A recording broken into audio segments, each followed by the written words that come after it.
On the afternoon of June 3, 2024, a woman walked into a Volunteers of America thrift store in North Olmsted, Ohio. She went to the kitchen section. She picked up 2 knives. She put them in her bag. She did not pay. She walked out. She walked next door to a Giant Eagle grocery store. Inside that store, a 37-year-old mother named Margot Wood was finishing her groceries. Her 3-year-old son, Julian, was sitting in the front of her grocery cart, the way 3-year-olds sit in grocery carts, legs through the holes, hands on the rail, watching everything. Margot paid for her groceries. She began pushing the cart toward the exit. She walked out of the store, into the parking lot. She was heading to her car. Surveillance cameras recorded what happened next in specific and ambiguous detail. The woman, who had stolen the knives from the store next door, had been watching Margot and Julian from inside the Giant Eagle. She had followed them through the store. When Margot pushed the cart into the parking lot, the woman followed them outside. Surveillance footage shows her pace increase as they moved toward the car. She closed the distance between herself and the cart. She reached Julian first. She stabbed a 3-year-old boy multiple times while he was sitting in a grocery cart in a parking lot in Ohio on a Tuesday afternoon. Her mother, Margot, reached into the cart to pull him out. The woman stabbed Margot too. Then she turned around and she walked away, with the knife still in her hand, past other shoppers in the parking lot, toward Dover Center Road. She was arrested minutes later, still carrying the weapon. Julian Wood was transported to a nearby hospital. He died from his injuries. He was 3 years old. The woman, Bionca Ellis, was 34 years old. She had never met Margot Wood. She had never met Julian. She did not know them. Police described the attack as completely random. The only connection between Bionca Ellis and the Wood family was a Tuesday afternoon in a parking lot. She was convicted of murder on October 15, 2025, sentenced to life in prison without parole on October 27, 2025, and 1 week ago, on April 27, 2026, her attorneys filed an appeal claiming the jury was misinformed, that the jury was tricked, that the verdict should be thrown out.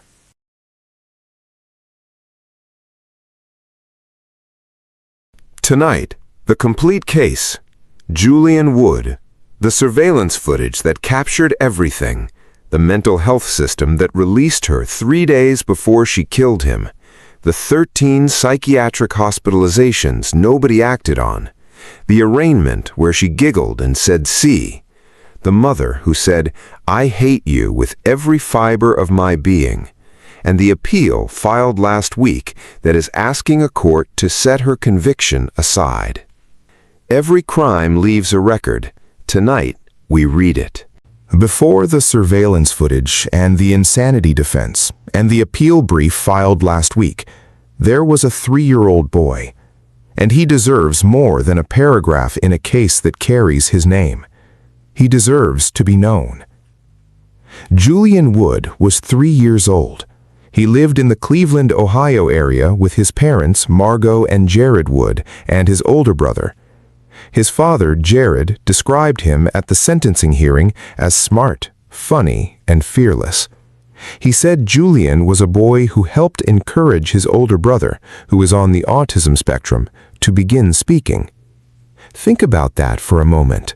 A 3-year-old boy whose presence in a room helped his older brother find his voice. That is who Julian Wood was. His favorite things were dinosaurs. After his death, the community of North Olmsted came together in one of the most beautiful responses to tragedy this ledger has ever documented. The streets flooded with the color green. Dinosaur tributes appeared outside the giant eagle and across the neighborhood.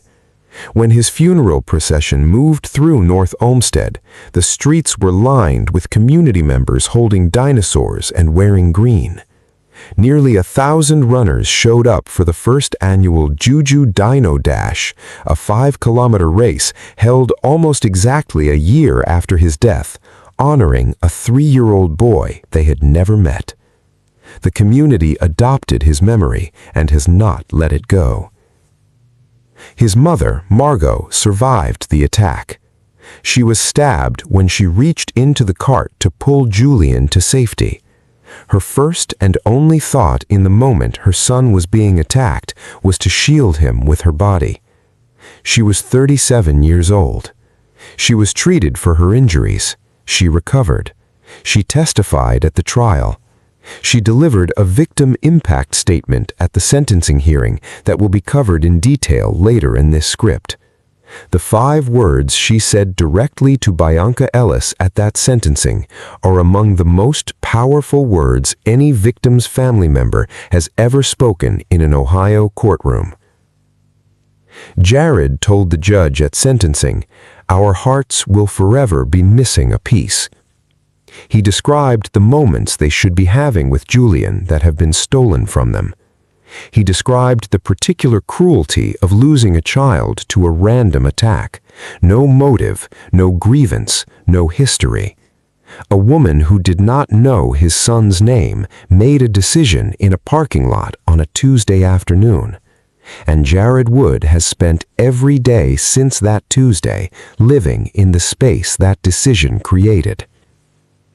Julian Wood was 3 years old. His favorite color was green. His favorite things were dinosaurs. He helped his brother find his voice. He was sitting in a grocery cart on his way to the car. He was 3 years old. That is all that should have mattered. Bionca Ellis was 34 years old on June 3, 2024. She was from Florida originally. She had a prior arrest in Florida in May 2023 for a parole violation related to a shoplifting charge. She had stolen $69 worth of merchandise from a Walmart. She was in Ohio in June 2024. She had no violent criminal record. She had never been charged with harming another person before the afternoon she walked into that giant eagle. What she did have, documented, verified, and presented to the jury in extensive clinical detail, was a history of severe mental illness that the system had repeatedly failed to treat effectively. She had been hospitalized 13 times for psychiatric issues, 13 documented hospitalizations, a diagnosis of schizophrenia that her defense team argued was severe and active on the day of the attack, a pattern of non-compliance with medication that had led to repeated cycles of decompensation, the clinical term for what happens when a person with serious mental illness stops taking medication and deteriorates rapidly. 3 days before she killed Julian Wood, Bionca Ellis was arrested. A North Olmsted court picked up the Florida parole violation. She was brought before a judge. The judge, Brian Hagan, recommended a psychological evaluation because Ellis appeared mentally unwell. What happened next became one of the most discussed and most damaging details of this entire case. The evaluation could not be conducted. There was not enough staff. The mental health evaluation that a judge had flagged as necessary could not happen because the system did not have the people to perform it. Judge Hagan released her on May 31, 2024.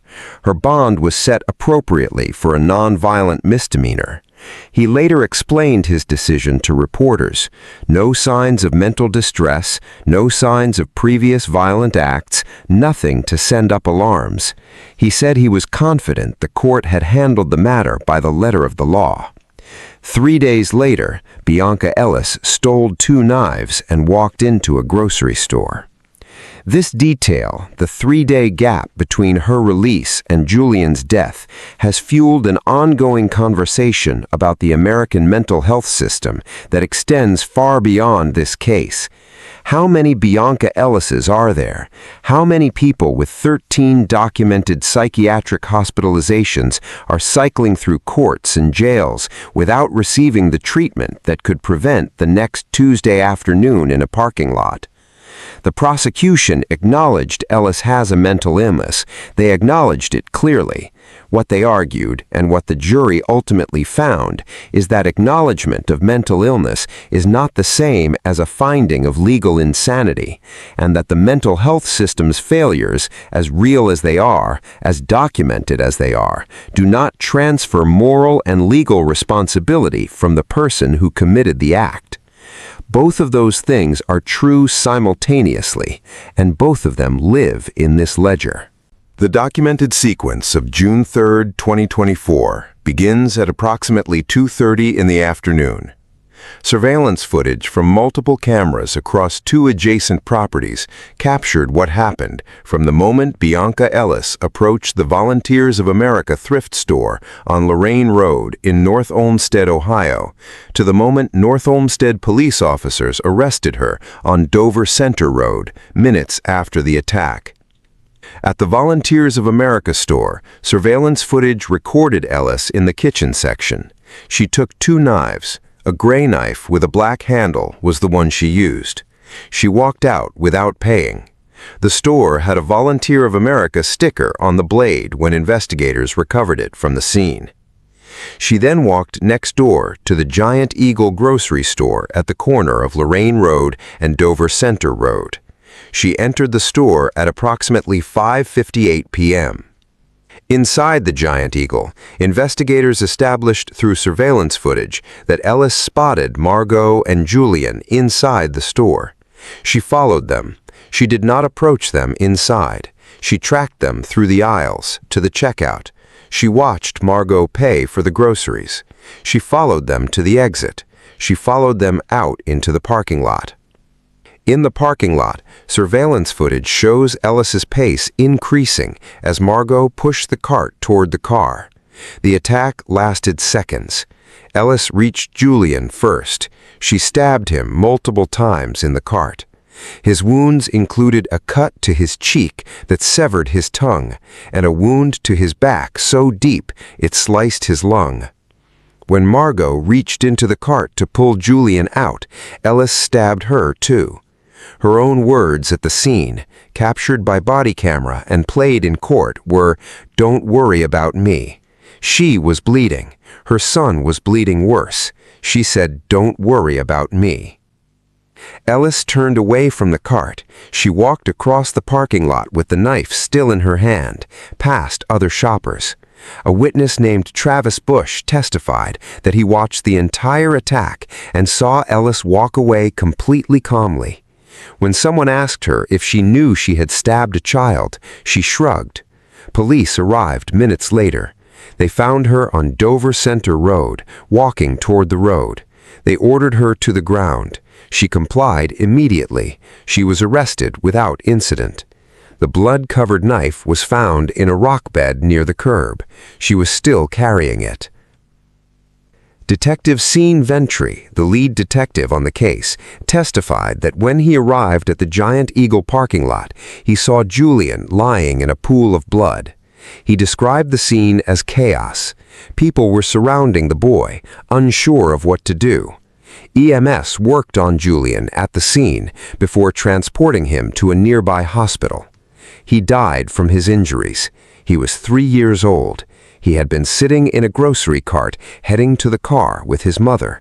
That was all he was doing. The footage from Bionca Ellis's arraignment, held at the Cuyahoga County Courthouse in Cleveland approximately 1 week after the attack, became one of the most viewed and most debated pieces of footage connected to this entire case.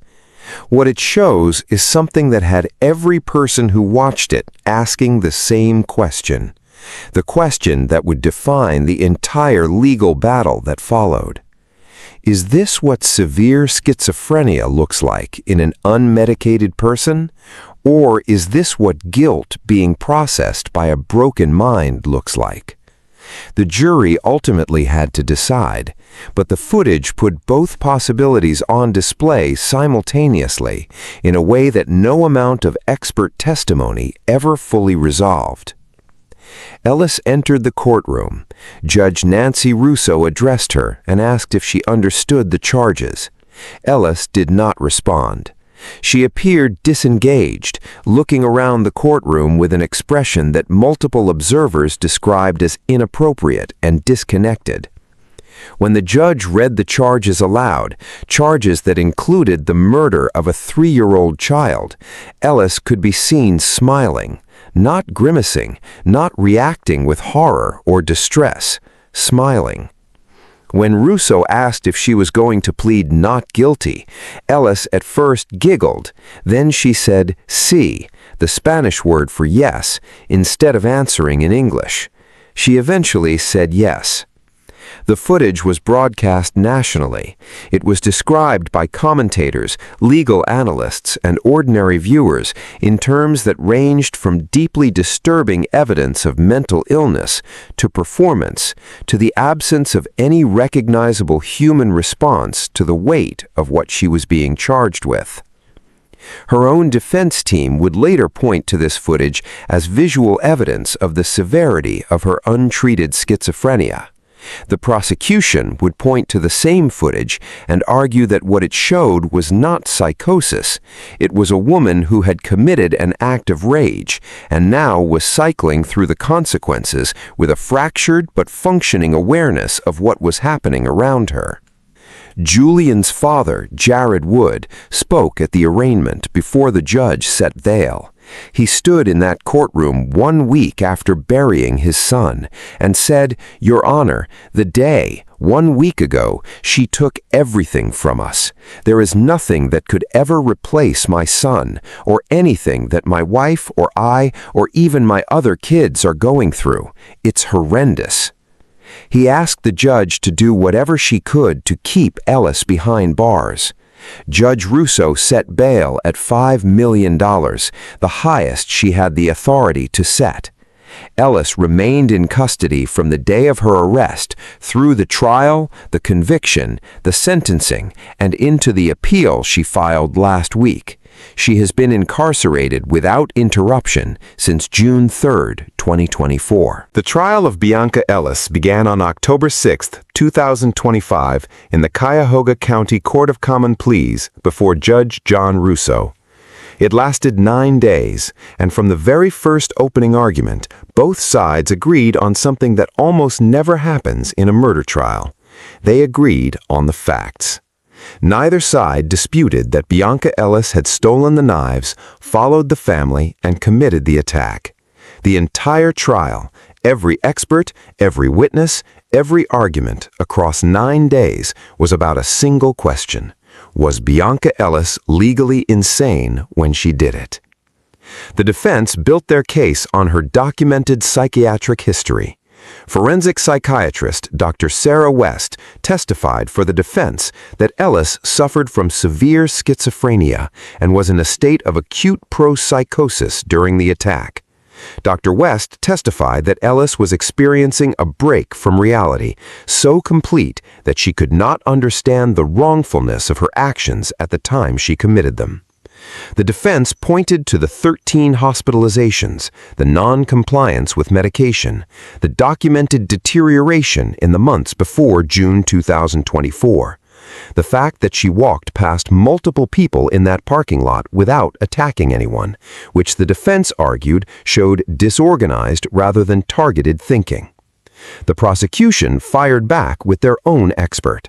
Dr. Stephen Knopfsinger, a forensic psychiatrist who conducted a videotaped evaluation of Ellis, testified that she felt rage when she committed the attack, that she was aware of her actions, that she told him directly in the evaluation, "I knew it was wrong to stab people."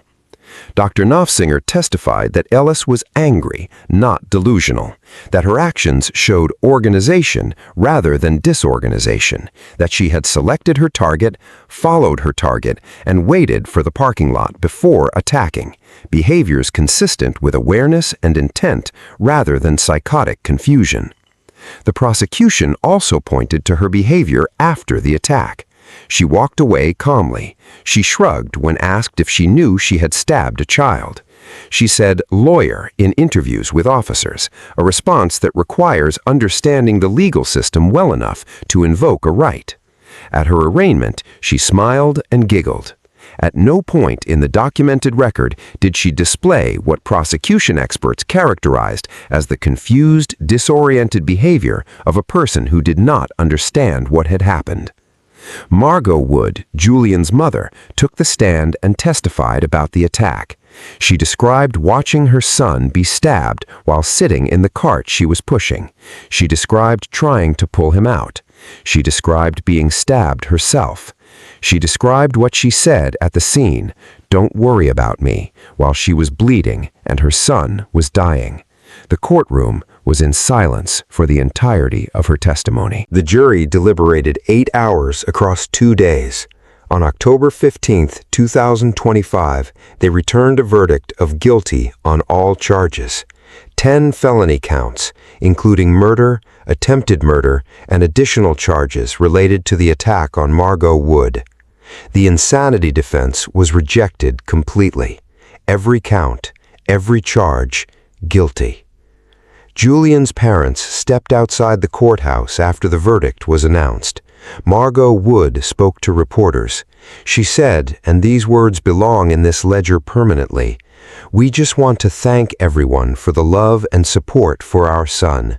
Everybody that's visited him, commented, sent love. We appreciate you guys so much.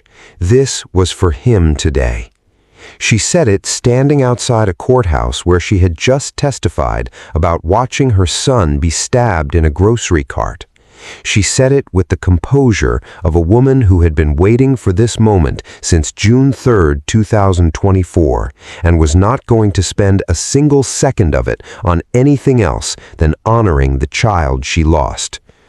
12 days later, on October 27, 2025, Bionca Ellis appeared for sentencing before Judge John Russo. Before the sentence was handed down, Jared and Margot Wood delivered victim impact statements that the courtroom sat in silence for. Jared described the moments he would never have with Julian, the ordinary milestones, the conversations, the growing up. He said, "Our hearts will forever be missing a piece." Margot looked directly at Bionca Ellis and said 5 words that have been quoted in every piece of coverage this case has generated since that morning. She said, "I hate you with every fiber of my being." Bionca Ellis addressed the court before the sentence was imposed. She said, and these are the only words she spoke, "I just want to say I apologize for what I did." Judge John Russo then handed down the sentence, life in prison without the possibility of parole. Before doing so, he said something that also belongs in this ledger. He said, "Justice cannot undo tragedy, but it can affirm that what happened was wrong and that your child's life mattered." Julian Wood's life mattered.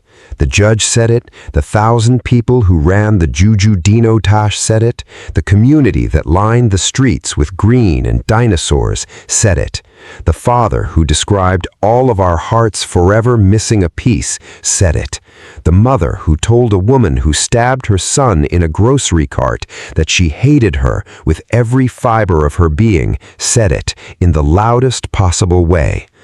Life without parole, that is what the record says. Until last week, when Ellis's attorney said the record was wrong.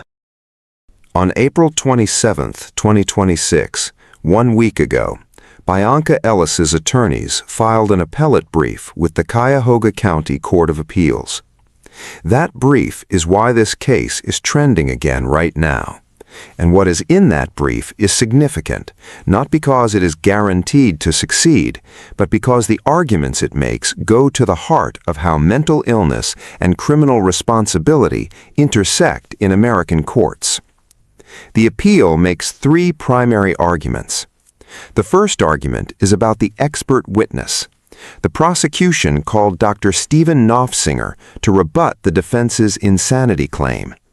Ellis's attorneys now argue that Knopfsinger misstated the legal standard for not guilty by insane reason approximately 12 times during his testimony, that he described the wrong legal threshold, and that the jury was therefore evaluating Ellis's mental state against a standard that was not the correct one under Ohio law. The attorneys write in the brief, quote, "Rather than correcting this misinformation, the prosecution doubled down, repeating it during their closing argument," unquote. The second argument is about the prosecution's closing. Prosecutors told the jury during closing arguments that a not guilty by insane reason verdict would, quote, "fall short of holding Bionca accountable," unquote. The defense argues this statement was legally incorrect, that it told the jury finding Ellis not guilty by insane reason was an inadequate response to what happened, when in fact, Ohio law treats an insane reason verdict as a legitimate verdict, not a failure of accountability. They argue the prosecution poisoned the jury's understanding of what a not guilty by insane reason verdict actually means. The third argument is about ineffective assistance of counsel. Ellis's trial attorneys failed to object either to Knopfsinger's testimony or to the prosecution's closing comments. The appeal argues that this failure constitutes constitutionally inadequate representation. The brief closes with the line that has been quoted across legal coverage since it was filed. Quote, "At bottom, this jury was tricked, not only by a misunderstanding of the facts, but those facts need to be screened through the applicable law, not some made-up facsimile to weigh the scales in favor of conviction," unquote. The Cuyahoga County Prosecutor's Office has not yet filed its response brief. The appeal does not automatically result in a new trial. It must first survive appellate court review. Ohio's Court of Appeals will review the arguments, the trial record, and the prosecution's response before deciding whether any of the three grounds warrant further action. What this appeal does right now, regardless of its eventual outcome, is reopen a case that a jury closed in 8 hours last October. It puts Julian Wood's name back in search results. It puts Bionca Ellis's name back in search results. And it puts the question back on the table that divided this case from the very beginning: mental illness, criminal responsibility, and where exactly the line falls. The Bionca Ellis case is not simply a case about what one woman did in a parking lot in Ohio on a Tuesday afternoon. It is a case about what America does and does not do with people like Bionca Ellis before they arrive at that parking lot on a Tuesday afternoon. 13 psychiatric hospitalizations, a documented diagnosis of schizophrenia, a pattern of non-compliance with medication so consistent that it had been flagged repeatedly by the institutions that treated her. A judge who wanted to order a psychological evaluation 3 days before the murder and could not because there was not enough staff to conduct one. A system that had contact with Bionca Ellis over and over and over again and released her each time without the sustained treatment that her documented condition required. She is not the first. She will not be the last. The Treatment Advocacy Center, a national nonprofit focused on severe mental illness, estimates that approximately 200,000 people in the United States with untreated severe mental illness are in jails and prisons right now. Not hospitals, jails and prisons. because the community mental health system that was supposed to serve them was dismantled over decades through funding cuts, institutional closures, and a policy shift towards deinstitutionalization that placed the responsibility for severely mentally individuals on communities that never gained the resources to manage it. Julian Wood's parents filed a lawsuit against Giant Eagle in October 2024. They alleged that the company had put profits over safety, that the lack of adequate security at the Giant Eagle location created conditions in which this attack was possible. That lawsuit is ongoing. Whatever its outcome, it documents something important. Two parents who watched their son die in a parking lot are now directing their grief into accountability through every available legal channel. Against the woman who killed him, against the store where it happened, they are demanding that the record be complete. Bionca Ellis is serving life in prison without bail in an Ohio correctional facility. She is medicated and has been since her restoration to competency in early 2025. By multiple accounts of correctional staff, she is compliant and stable when medicated. The same woman who walked past a dozen people in a grocery store parking lot with a knife is stable and compliant when she receives the medication she should have received years ago. That is not an argument for her release. It is an argument for a system that finds people like her before they arrive at a parking lot on a Tuesday afternoon with a stolen knife. Julian Wood would be 4 years old now, then 5, then 6. He would be learning to read. He would be telling his parents about dinosaurs with the specific and passionate authority that small children bring to the things they love. He would be alive. Here is what the ledger of Bionca Ellis says when you read every page of it. It says that on June 3, 2024, a woman stole a knife from a thrift store in North Olmsted, Ohio, walked next door to a Giant Eagle grocery store, spotted a mother and her 3-year-old son, followed them through every aisle to the exit, followed them into the parking lot, and attacked a child sitting in a grocery cart in broad daylight, because she had been to that parking lot before in her mind, because the system that was supposed to catch her 13 hospitalizations ago had not found a way to hold on to her.